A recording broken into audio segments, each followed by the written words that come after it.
नमस्कार दोस्तों, जैसा कि आप जानते हैं कि आज 31 अगस्त है और आज हम फिर से द हिंदू का विश्लेषण लेके हाजिर हैं। विश्लेषण से करने से पहले आज एक चर्चा में एक बहुत बड़ी खबर रही कि जो झारखंड में एक लड़की है अंकिता सिंह, उसकी हत्या कर दी गई थी, है ना। उसे पेट्रोल डाल के आग लगा दिया गया था और भारत के अखबारों ने बहुत ज़्यादा लिया हो ना लिया हो, पाकिस्तान के जो प्रमुख अखबार डॉन है, द डॉन करके DAWN करके एक अखबार है, उसने आज इसे अंतर्राष्ट्रीय खबरों में पहली खबर के रूप में जगह दी थी। तो हम लोग क्या देख रहे हैं समाज में? हम लोग देख रहे हैं कि किसी ने किसी से शादी से इनकार कर दिया तो उसे मार दिए, या किसी ने मतलब दोस्ती करने से इनकार कर दिया तो उसे जला दिए या आग लगा दिए या चाकू मार दिए। इस तरीके की घटनाएं बढ़ती जा रही हैं। अब आम आदमी है तो जाहिर सी बात है कि गुस्सा आता है आपको कि इस तरीके की घटनाएं क्यों हो रही हैं। नेताओं पे गुस्सा करेंगे, गाली देंगे, कुछ भी करेंगे। लेकिन यदि आप एक IAS हैं और यदि आप किसी जिले में पदस्थापित हैं, तब आपकी प्रतिक्रिया इसके प्रति क्या होगी? एक IAS के जब आप एक IAS रहते हैं तब आपकी प्रतिक्रिया क्या होगी, और जब आप एक जिले के SP हैं, सुपरिटेंडेंट ऑफ पुलिस हैं, तब आपकी प्रतिक्रिया क्या होगी? इस तरीके के केस में एक और केस देता हूं आपको कि मान लीजिए एक अपराधी, ऐसा अपराधी जो बार बार इस तरीके का अपराध करता हो और वह पकड़ा गया हो आपके जिले में, आप वहां के पुलिस कप्तान हो, मतलब सुपरिटेंडेंट ऑफ पुलिस हो, और बार बार वो बलात्कार जैसे जघन्य अपराध करता है, उसकी आदत बन गई है, और लेकिन उसके खिलाफ सबूत नहीं मिलता है। जब सबूत नहीं मिलता है तो वो बार बार छूट जाता है या उस पर केस ही नहीं हो पाता है। इस बार वो जो पकड़ा गया है, इस बार सबूत है। आपको एज ए पुलिस ऑफिसर आपको ये पता है कि ये आदतन अपराधी है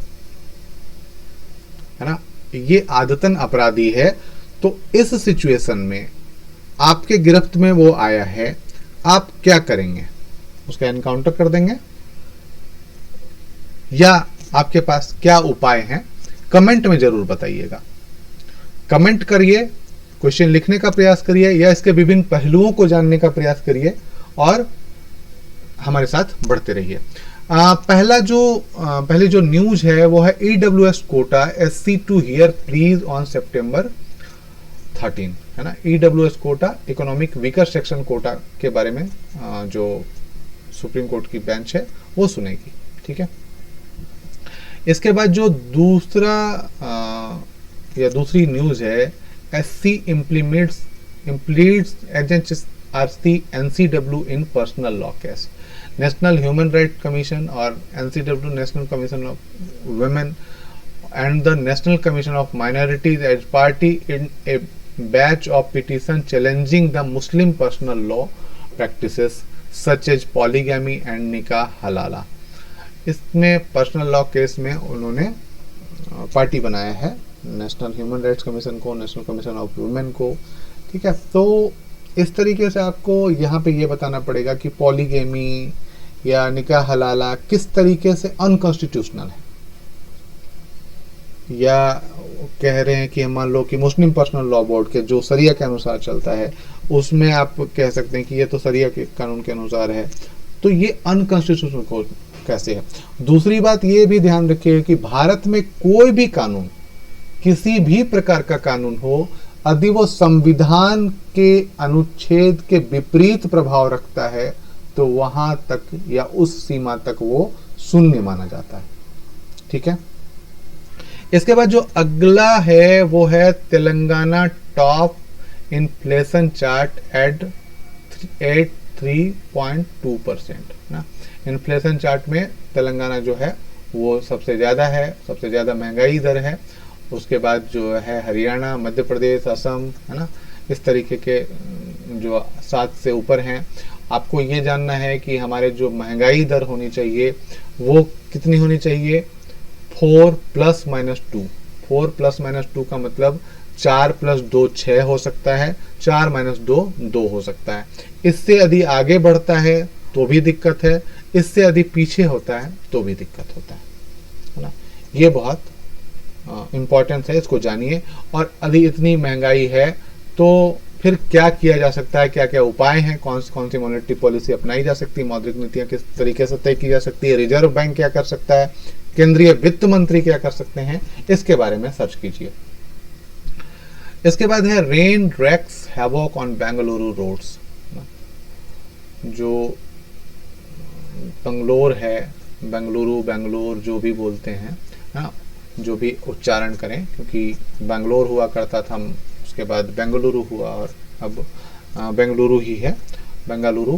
तो इसमें जो है क्या है कि पूरा का पूरा रोड जो है एकदम से आप देख पा रहे होंगे यहाँ पे कि ये जो पूरा का पूरा रोड है वो बिल्कुल मतलब बाढ़ से भरा हुआ है, फुट ओवर ब्रिज के नीचे काफ़ी भरा हुआ है। तो इस तरीके की समस्याएं क्यों आती हैं? समस्याएं इस तरीके की इसलिए आती हैं कि जो हम शहरों का विकास करते हैं वो अनियंत्रित होता है, और जो जल की निकासी की बात होती है वो बहुत अच्छे से नहीं निकल पाता है। तो जब जल नहीं निकल पाएगा तो वो जमा होगा तो इस तरीके की समस्याएं आएंगी। ऐसा आप देखते हो कि किसी भी क्षेत्र में जब थोड़ी भी बारिश हो जाती है तो वो दिक्कतें पैदा कर देती हैं, है ना। तो इसके लिए क्या क्या मामलाएं हैं, मतलब किसके लिए क्या क्या उपाय हैं, इसके बारे में आप कह सकते मतलब लिख सकते हैं कि किस तरीके से इसके उपाय किए जा सकते हैं, नगर नियोजन किस तरीके से किया जा सकता है, या जल निकासी के लिए क्या क्या साधन बनाए जा सकते हैं, है ना, या फिर इनका उपयोग पुनः मतलब जो भूजल है उसको भरने में किस तरीके से किया जा सकता है, इसके बारे में। इसके बाद है केरला पासेस बिल ऑन लोक आयुक्त।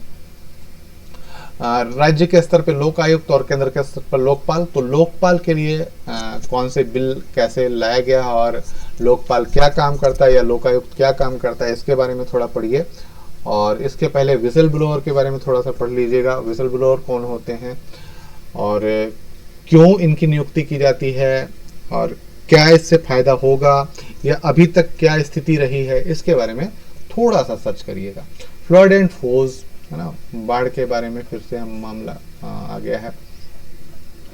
जो पेज नंबर है, India and Pakistan are best place to help each other during natural disaster. तो जो पाकिस्तान में बाढ़ आया, बहुत ही गंदी स्थिति हो गई है, बहुत ही ज़्यादा दिक्कतों वाली स्थिति हो गई है। तो क्या पाकिस्तान की भारत मदद करेगा या क्या व्यापार में वो छूट देगा या व्यापार के लिए रास्ते खोलेगा, इसके बारे में थोड़ी बात की गई है। इसके बाद है pledge from red fort pledges by every Indian. जो प्रधानमंत्री के द्वारा शपथ ली गई है या जिस तरीके की बातें की गई हैं वो सभी भारतीयों के लिए शपथ है, इसके बारे में बात की गई। The common man can help build an India of the future despite the country functioning in difficult environment. जो कॉमन मैन है, आम आदमी है, जब तक वो साथ नहीं देगा, जब तक सभी लोग मिल के नहीं चलेंगे, तब तक कोई नेतृत्व भी कितना सपना देख ले, कुछ नहीं होने वाला है ना।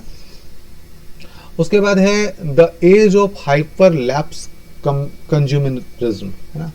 हाइपरलेस कंज्यूमरिज्म क्या होता है, इसके बारे में बात करते हैं। इनसे मतलब यहाँ पे जो फोटो है, कहते हैं एक फोटो जो है 1000 शब्दों के बराबर होता है या लाख शब्दों के बराबर होता है। तो इससे आपको दिख जाता है कि जब बारिश हो रही है या कुछ चीज़ें हो रही हैं तो हम क्या कर रहे हैं कि मतलब 10 मिनट डिलीवरी या मतलब 30 मिनट में पिज्जा आ जाना चाहिए, 30 मिनट, इस तरीके की। और इस तरीके की जो माइंडसेट है या इस तरीके का जो मतलब मामला चल रहा है, ये एक तरीके से क्या है कि कंज्यूमरिज्म है, उपभोक्तावाद है, उपभोक्ता हम बन गए हैं, उपभोक्तावाद हो गया है ना, और हम उसी के लिए काम कर रहे हैं। तो इस तरीके की बातों पर चिंता जताई गई है थोड़ी। Explained challenging the special marriage act 1954। जो स्पेशल मैरिज एक्ट है, विशेष विवाह अधिनियम है 1954 का, उसके बारे में एक्सप्लेन किया गया है। तो आप इसे पढ़ें थोड़ा सा, है ना, इसको बढ़िया से पढ़ें कि क्या स्पेशल मैरिज एक्ट है, विशेष विवाह अधिनियम क्या है, इसको पढ़ें और इसको जानें। उसके बाद जो अगला है a champion of the downtrodden, है ना, a champion of the downtrodden, page number 15 पे देखते हैं क्या है। Champion of the downtrodden, Abhijit Sen, है ना, बहुत जाने माने अर्थशास्त्री रहे हैं।